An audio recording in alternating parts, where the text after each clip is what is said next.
nabla aplicado sobre una función f. Dado que esta función f sea derivable, ¿verdad? Bien. Entonces, ¿qué produce esto? Produce y por la derivada de f respecto de x, más j por la derivada de f respecto de y, más k por la derivada de f respecto de z. ¿Va siguiendo ahí? Bien, esto se llama gradiente. Pero vean cómo se consigue. Se consigue con esta cosa, que no es un verdadero vector, aplicada sobre una función f. Acá, ciertamente tenemos que decir que f es una función derivable. Continua y derivable, diferenciable. ¿Está? Bien, entonces, vean una cosa acá. Nabla realiza derivadas parciales respecto de las coordenadas que no tienen primas. En cambio, la integración se hace respecto de las coordenadas que sí tienen primas. Son las coordenadas primas las que me dicen dónde está la carga localizada. ¿Comprenden el punto ahí? Bien, entonces, yo tengo acá dos operaciones que capaz que recordamos de la época del cálculo 1, que son operaciones recíprocas. De alguna manera, lo que aprendemos en cálculo es que la integración es la operación inversa de la derivación. Bien, eso está bien en una variable, porque en una variable, la variable de integración y la variable de derivación no puede ser otra que la misma. Pero acá, en el mundo tridimensional, o bidimensional incluso, hay dos variables.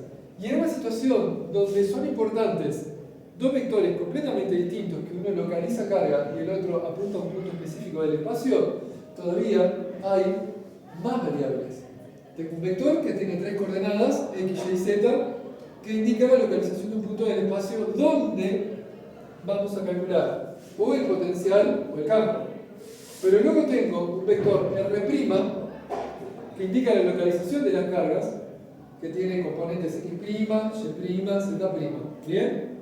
Entonces, quiero hacer énfasis en esto porque quizás no es tan sencillo. Entonces, cuando yo integrar, recuerden que es sumar, es una manera de sumar. Le estoy integrando en las variables primadas, x', y', z'. Pero cuando derivo a través del operador nabla, derivo respecto de x, y z. Bien, ese es un primer punto. Entonces uno podría haberse tentado a decir, bueno, la integración actúa sobre estas coordenadas, las primas. Y la diferenciación, el operador nabla, actúa sobre estas coordenadas. Así que, ¿por qué no intercambiar el orden de derivación? Bien, esto que acabo de decir, de por sí es un buen motivo, pero no basta. ¿Sí? Entonces, para poder intercambiar el orden de diferenciación con el orden de integración, es necesario que la función que está acá adentro cumpla con ciertos requisitos. ¿Va? Bien, entonces, acá donde aparece un teorema que se conoce con el nombre de teorema de Leibniz. Bien, que se lo conoce como de derivación bajo el signo de integral. Lo que el teorema de Leibniz nos dice es qué requisitos debe cumplir la función integral para que se pueda intercambiar el orden de derivación con el orden de integración. Lo voy a mostrar en dos variables, ¿está? Que es más fácil. Entonces, digamos que tenemos una función f, ¿sí? Que va de un subconjunto omega a un subconjunto A, donde omega es un subconjunto de R2, lo estoy haciendo para R2 para mostrar una versión más sencilla que existe, ¿está? ¿Sí? Y omega es un abierto. Mientras que A es un subconjunto de R. ¿Está? Bien, lo estoy mostrando con una función escalar de dos variables. Acá lo que tenemos es una función vectorial. Bueno, no, acá no es vectorial. Acá es vectorial. Bien, entonces, ¿qué me dice el teorema de Leibniz? Que si f es una función de clase C1 en omega. C1. ¿No se acuerdan de la nomenclatura esa? ¿La vieron alguna vez? Ustedes sí, pero está, hace un montón de años. Está. Bien. Les aclaro un poquito lo que significa la nomenclatura esa. ¿Puedo borrar aquel sector? Bien. No.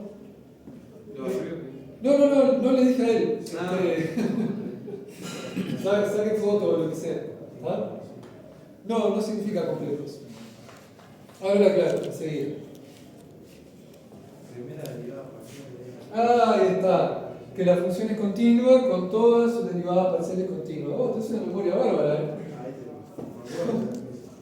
Sí, está bien. Bien, la nomenclatura esa empieza así, miren. Si yo pongo C simplemente, o C con un cero arriba, eso hace referencia a las funciones continuas en ese conjunto. ¿Está? Vamos a escribirlo acá. Se llaman clases de continuidad, algo así. Hay un muy buen libro. Si ustedes necesitan un repasito o algo de cálculo, de los aspectos de cálculo, hay un muy buen libro, que es este autor, Stuart. Está en español. Bien. El libro se llama, ¿cómo era el nombre del libro? Cálculo, no, el de precálculo es otro. Sí, este tipo tiene varios libros. Es muy caro el tipo este, la verdad. Yo, ¿sabes qué? Me he querido matar de que no existiera el libro el día en que yo estaba batallando con todo esto. O no estaba disponible en Uruguay. Este se llama Cálculo en una variable. Ahí va, así nomás se llama. Se llama Cálculo en una variable o en dos. Ustedes tienen que consultar el que. Para cualquier duda acerca de esto, consulten el tomo 2. ¿Está? Esto se llama Cálculo en varias variables. Y acá tiene una frase rastrera, varias. Qué bárbaro. Varias variables con. Esta es la frase rastrera a la que me refiero. Esto para que te quedes engranado pensando qué significa. Con trascendentes tempranas. Es un nombre misterioso, sin duda. Está de vivo el Stuart este, bueno, yo lo he discutido con varias personas del ámbito, qué significa eso, y llegamos a la conclusión de que trascendente se refiere a las funciones trascendentes. Está bien. Funciones trascendentes son la exponencial, logaritmo, trigonométricas y sus inversas, hiperbólicas y sus inversas. El tema es tempranas. No sabemos lo que significa eso. Llegan temprano. Sí, hemos hablado, no sé, con Héctor, con Tejerina, con Caticha. ¿Vos viste el nombre del Stuart? Tempranas. Bueno. Bien. ¿Está? Entonces, esto es el tomo 2. Por eso se llama con varias variables. Ahí pueden encontrar muchos aspectos de teoremas que yo voy a estar citando siempre. ¿Está? Que normalmente se verían en un curso de cálculo 2. Bien. Entonces, esto es el tomo 2. Si quieren revisar aspectos de cálculo en una variable, tomo 1. Cálculo en una variable con trascendentes tempranas. Esa frase la dejó para que te jodas el resto de la vida. Bueno, entonces, clases de continuidad. Bueno, bien, entonces, si yo digo que una función pertenece a este conjunto. Capaz que está mal traducido. No, early transcendental, sí, está traducido tal cual. Está bien. Sí. Sí, yo qué sé, o sea, te digo, trascendentes sabemos lo que significa, porque hay toda una familia de funciones que se llaman trascendentes, pero la parte de tempranas es la que nos mata. Bueno, capaz que porque son las primeras o algo así. Quizás, pero si esas son las primeras, en todo caso no sabemos cuáles son las que vienen después. Claro, es verdad, porque eso también lo discutimos, pero bueno, ¿qué otras hay? ¿Entendés? Capaz que se quedó con ganas de escribir otro libro. Yo qué sé. La verdad que no sé. Bueno, entonces, si se escribe esto así, o incluso así, con un cerito acá arriba, ¿sí? Esto significa que o se lee que f pertenece a la clase de funciones continuas en omega. ¿Ah? F, básicamente f es continua en omega. donde omega es un subconjunto de Rn, donde n puede ser 1, 2, 3, lo que vos quieras. ¿Tá? Si n es igual a 1, es una función real común y corriente, ¿correcto? Una sola dimensión. Si n es igual a 2, son 2 variables, si n es igual a 3, son 3 variables y así. Bien, si se pone f pertenece a la clase C1 de omega, esto significa lo siguiente: la función es continua con sus primeras derivadas continuas. Use sus primeras derivadas por las dudas de que sea una función de varias variables y haya derivadas parciales. ¿Ah? F continua con sus primeras derivadas parciales continuas en omega. Voy a aclarar un paso más, ¿tá? Porque si ponemos que f es de clase C2, lo que esto significa es, la función es continua, sus primeras derivadas parciales son continuas y sus segundas derivadas parciales son continuas. Todas, ¿bien? Todas. Entonces, f de clase C2 es f es continua, sus primeras derivadas parciales son continuas en omega, siempre en omega, ¿no?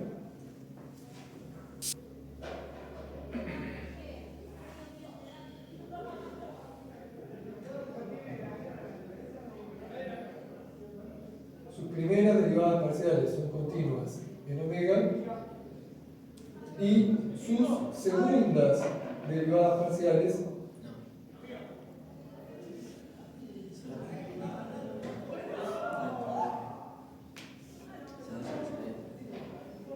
son continuas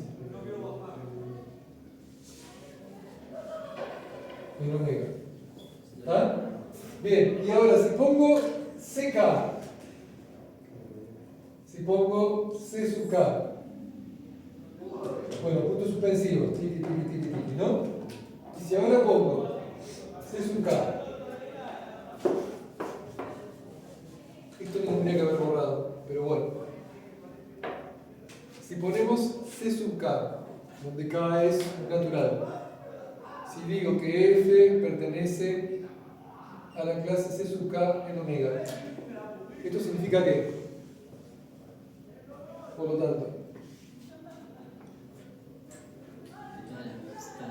claro, la función es continua, sus primeras derivadas parciales son todas continuas, sus segundas derivadas parciales, sus terceras, hasta el orden K, son continuas. ¿Tá? Para abreviar y no decir todo eso con tanto palabrerío, lo que se dice a veces es lo siguiente. Todo esto se abrevia diciendo que f es continuamente diferenciable, ¿entiendes? Continuamente diferenciable hasta el orden 2. Acá esto quiere decir que es continuamente diferenciable hasta el orden K. ¿Bien?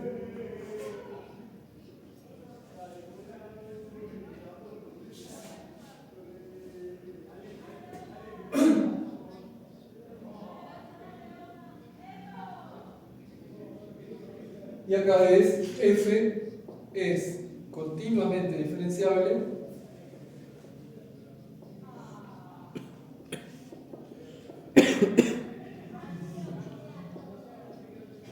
hasta el orden K. Bien, y si pongo así,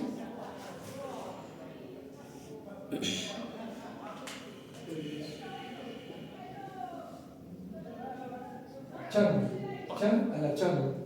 Nada, bueno. Todo es continuo. Claro, yo puedo Totalmente derivar continuo. infinitas veces y siempre voy a encontrar funciones continuas. ¿Está? Bien, hay un montón de funciones que se portan así. Por ejemplo, exacto. Exponencial. Claro, Esto que vos me acá de otro, exacto, porque derivo de la x y siempre me da el x, el x, el x, el x toda la vida. Por los siglos de los siglos. Bien, otra. No, hay otras funciones bien comportadas, así como las funciones exponenciales. Funciones que ustedes conocen aparte, ¿no? Que las trabajan mucho. ¿Han visto series de Fourier? ¿En alguna materia? Creo que sí. Bien, ¿de qué están hechas las series de Fourier? No, por inconsistencias. ¿Eh? Inconsistencias. Cosas que no podían ser. Pero... No, ya sé, pero ¿cómo armás la serie de Fourier? ¿Con qué funciones? ¿En serio no se acuerdan? ¿Logaritmo no era? No. Con cosenos y senos, vos. Ah, Está, yo esa dije. Sí, bueno. Claro. Pero el derivado de coseno es seno. Claro. El derivado de seno. Ah, Hay un menos y un medio. claro, Claro, no, pero la cuestión es que vos puedas Bueno. lograr que las funciones sean continuas. En el caso de la función exponencial, justo se da el tremendo caso de que es la propia función. Ah, vos Pero- querés que. Claro, ya entiendo. Claro, la cuestión es que cada vez que yo derivo, Sí, la produzco posible. una función continua. Entonces vos tenés, viste que eso tiene una ciclicidad, seno, coseno, menos coseno, y empieza todo de vuelta. Y eso te pasás derivando por los siglos de los siglos y siguen siendo funciones continuas. ¿Bien? Eso ahí funciona. Muy bien. Bueno, entonces, ¿qué estamos diciendo acá? Para que se cumpla el teorema este de Leibniz, ¿sí? La función que yo voy a integrar tiene que ser de clase C1. O sea, continua y con primeras derivadas parciales continuas. Acá me olvidé decir, f es continuamente diferenciable infinitas veces.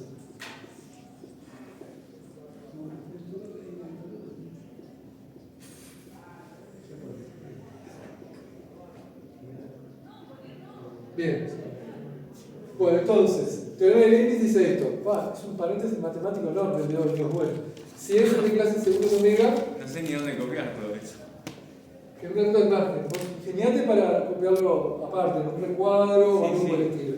¿Está? Entonces pasa esto. Miren bien. Está bien, declaré la región correctamente. Bueno, entonces, fíjense, yo tengo una integral. ¿Está? De una función que depende de dos variables, que vamos a llamar x y t. ¿Está? Y la integral la vamos a realizar en x. ¿Ok? Ahora, vean lo que pasa acá. En alguna región. Un momento. Ahí va. Ahora sí. Y acá va a ir. Vamos a poner así. Ahí está. ¿Está? Bien. Ahora escuchen esto. En realidad es una integral ordinaria, ¿sí? Que podría ir entre un x1 y un x2. Traten de seguirme, por favor. ¿Está? Entonces, cuando yo integro en x, sí, a ver, les voy a mostrar con un ejemplo concreto que es lo mejor. Miren, digamos que yo tengo la función e, para poner algo así que se integra a carcajadas, ¿está? Que tenemos la función e a la 4x, diferencial x entre 0 y 1. ¿Bien? ¿Cuál es una primitiva de a la 4x? ¿Era 5x sobre 5? No. Ah, no. ¿Vos hablaste de cálculo? La función exponencial, si es proporcional a su derivada, también es proporcional a su primitiva. Entonces esto da así, mirad. Esto da un cuarto e a la 4x entre 0 y 1. ¿Bien? ¿Qué es? Esto es un número. Porque si sustituyo acá, me da e a la 4 menos e a la 0 sobre 4. ¿Bien? ¿Qué pasa si yo cambio este 4 por una t? Bueno, en vez de un cuarto, aparece 1 sobre t. 1 sobre t. Y bueno, por supuesto que voy a tener que cambiar el límite de integración porque si no me aparece un 0 ahí que no es conveniente. ¿Está? Porque me da problemas de existencia. Y justo no se cumple el teorema de Leibniz aparte. Bueno, entonces, si evalúo esto, esto va a dar 1 sobre t por e a la t menos 1. ¿Bien? Sigue siendo un número, pero es determinado. O sea, esto me da ahora una función de t. Esto es lo que yo quiero que vean. Cuando tengo una cosa de este tipo, una función de dos variables y la integro respecto de una, desaparece la variable respecto de la que yo estoy integrando, porque la obligué a adoptar valores numéricos a través de la primitiva. Matías, estás meditabundo y dubitativo. ¿Entendiste bien esto? Sí. ¿Quedó? Sí. Bien, escuchen bien. Esto es lo que pasa cuando uno hace una transformada integral de algún tipo, ya sea la de Laplace, la de Fourier, o otros montones que existen. Entonces vean esto, si yo voy a integrar una función de dos variables respecto de una de las variables, el resultado va a ser una función de la variable respecto de la cual no integraste, ¿correcto? Sí. Bien, entonces, cuando yo voy a poner acá un símbolo de derivada, voy a poner un símbolo de derivada ordinaria. ¿Por qué? Porque después de que la integral, que es como una especie de máquina de caja negra, actúa sobre esta función, va a producir una función exclusivamente de la otra variable. Ustedes pueden pensar que e a la tx es el f de xt de acá adentro. ¿Está? Bien, pero si yo voy a pasar este símbolo de derivación para dentro de la integral, la cosa cambia. Porque cuando pasamos para acá adentro, ya no es más una función de la variable sola, es una función de dos. Entonces lo que dice el teorema de Leibniz es, establece condiciones para que esto sea cierto. ¿Entienden? Entonces, si se cumplen estas condiciones, da lo mismo integrar primero y derivar después que hacer la derivada parcial de la de adentro y integrar luego. Solo si se cumplen esas condiciones que están ahí listadas. ¿Está? Bien, claro. Mostré este ejemplo que es el más sencillo posible, pero es fácil extender las ideas a versiones más generales del teorema de Leibniz. ¿Está? Entonces acá estamos ante algo similar. Solo que tenemos una integral en un volumen, una función de tres variables y un operador diferencial vectorial en vez de un operador de derivada común. Pero es lo mismo, no se dejen asustar por los pormenores. ¿Está? O sea, me alegro que hayan entendido cómo funciona esto, porque esto lo que quiere decir es que si yo derivo esto de acá, ahora, en este momento, ¿sí? Si se cumplen las hipótesis del teorema de Leibniz, tiene que dar lo mismo que si yo derivo esto de acá adentro y luego integro. ¿Bien? En el segundo parcial de cálculo 2 de ustedes puso un problema de esto. No lo hizo nadie. Ah, No. te dijeron mataste muchacho y mira, Me acuerdo que en una clase de consulta, la última, que fue acá en el 200, hice uno. Yo creo que puse el mismo, incluso. No, le cambié alguna cosita mínima. Pero tuve la impresión, no sé por qué me acuerdo de esa clase, ¿sabes? Pero tuve la impresión de que no lo estaban agarrando, ¿viste? Y eso le puse un ejemplo así, tipo este, re sencillo. No sé si fue ese, pero muy del estilo, muy alto. O sea, tipo que tenías que integrar una función muy elemental, así, ¿viste? Bien, este teorema, como pueden ver, es importante más adelante, o sea, ahora. Estamos adelantados. Bien. Bueno, escuchen. Entonces, acá lo que tengo que asegurarme entonces es que la región en la que voy a integrar. Bien, quiero que vean esto. ¿Qué es lo que yo estoy pidiendo cuando pido que sea abierto? Un montón de cosas. Que la región no sea cualquier cagada, ¿entienden? Que no sea una cosa que tenga puntos de discontinuidad, pinchos, agujeros.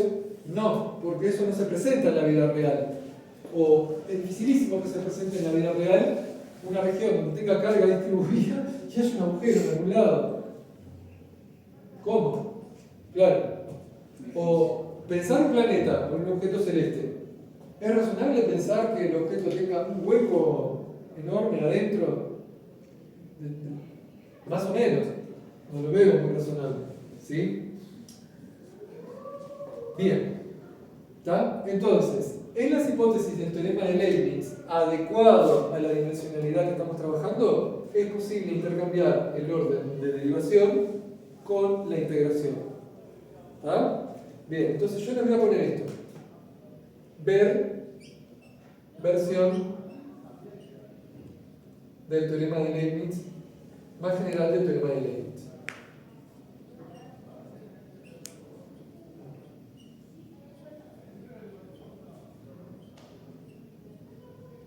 Todo lo haces como un paréntesis. Sí. Porque vas a seguir con lo de. Claro. entonces eso no lo tocaste todavía. En particular, una versión para 3 dimensiones, R2, R3, R2. No sé cómo está en el libro, no me acuerdo. R2, R3, o capaz que está para RM, pero creo que debe estar para R2. ¿Está? Y funciones vectoriales y campos vectoriales. Esto, Stuart, tomo 2. ¿Está?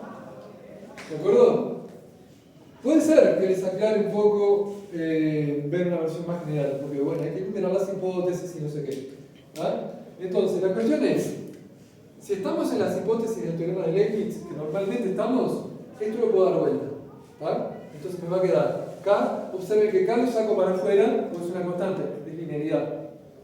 K por la integral extendida a todo el volumen de nabla aplicado sobre la densidad de carga dividido R menos R' módulo. Y esto diferencial 1. Siguiente paso, escuchen bien. Acá no vamos a hacer ninguna integral, ¿de acuerdo? Solo vamos a mostrar cómo funciona. Esta función que está acá, ¿qué le dije hoy? Nabla deriva respecto de ¿qué variables? Las que no son primas. Las que no son primas, ¿bien? Pero la densidad de carga es una función de las variables con primas. Quiere decir que si yo derivo, si aplico nabla a la densidad de carga, estoy derivando respecto de variables que no están presentes. Quiere decir que la densidad de carga ante nabla actúa como una constante. ¿Sacaste ahí? Ahí estuvo, medio raro. Fíjate, mira, suponete que yo tengo así, x cuadrado, y quiero derivar esto respecto de y.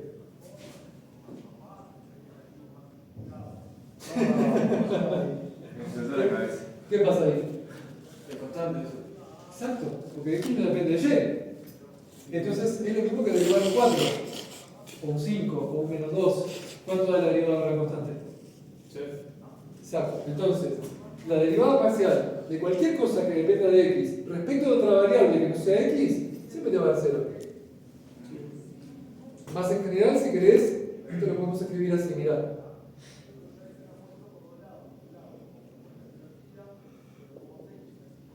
Donde x sub y xj representan a x, y, z. ¿Tá?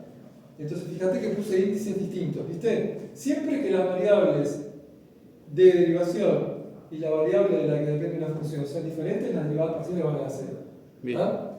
Entonces, ¿qué pasa acá? Vos tenés el gradiente de el cociente de dos cosas. Una función que no depende de las variables respecto de la cual nabla deriva, dividido R menos R' módulo, que sí tiene una de las variables respecto de la cual nabla deriva. ¿Sacaste ahora? Bien. Entonces, ¿puedo borrar esta parte? Acá se puso. Vos están agonizando, ¿no? ¿Los estoy matando o más o menos? Mucha información. Sí.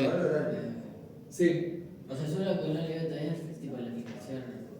Ah, ahora vamos a ver. Medio directo. Porque nosotros lo que queremos es corroborar que se cumpla la relación fundamental del electrostático. A ver si para sistemas continuos sigue siendo cierto que el campo eléctrico es menos el gradiente del potencial. ¿Ah? Eso es lo único que queremos corroborar. Bien. ¿La parte que resulta? Sí. Bueno. Entonces, y acá vamos a usar resultados anteriores. No es tan así. Pero con esa cuenta no va, eso no lo va a Claro. O sea, Esto, esa cuenta es teórica. exacto. Esto lo que tiene es que alguna vez en tu vida lo tenés que ver. O sea, yo no soy de los tipos que agarra y presenta. Entonces, ¿qué viene ahora? El hecho de que la densidad de carga no depende de las variables respecto de las cuales nabla deriva. ¿Tá? Por lo tanto, lo siguiente es K por la integral extendida a todo el volumen de densidad de carga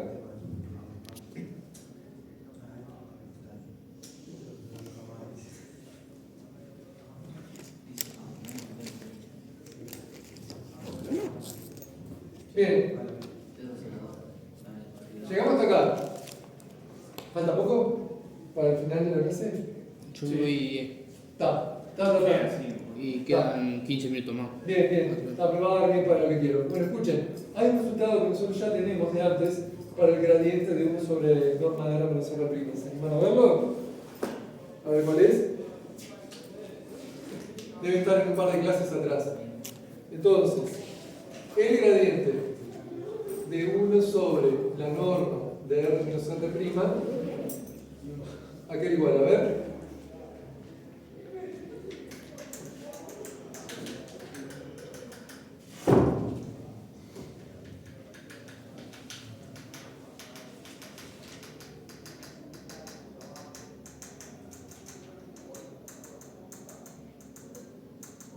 Es menos.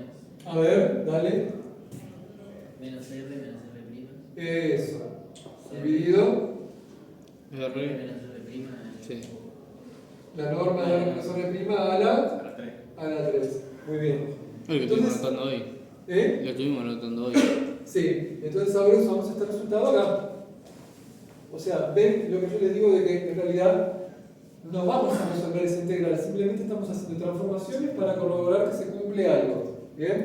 Entonces, con este resultado, lo que nos va a quedar acá es menos K por la integral extendida a todo el volumen de ρ de R' por R menos R' sobre la norma de R menos R' a la 3. Y esto que estoy escribiendo acá, ¿qué es esta integral? Búsquenlo al principio de la clase de hoy, a ver.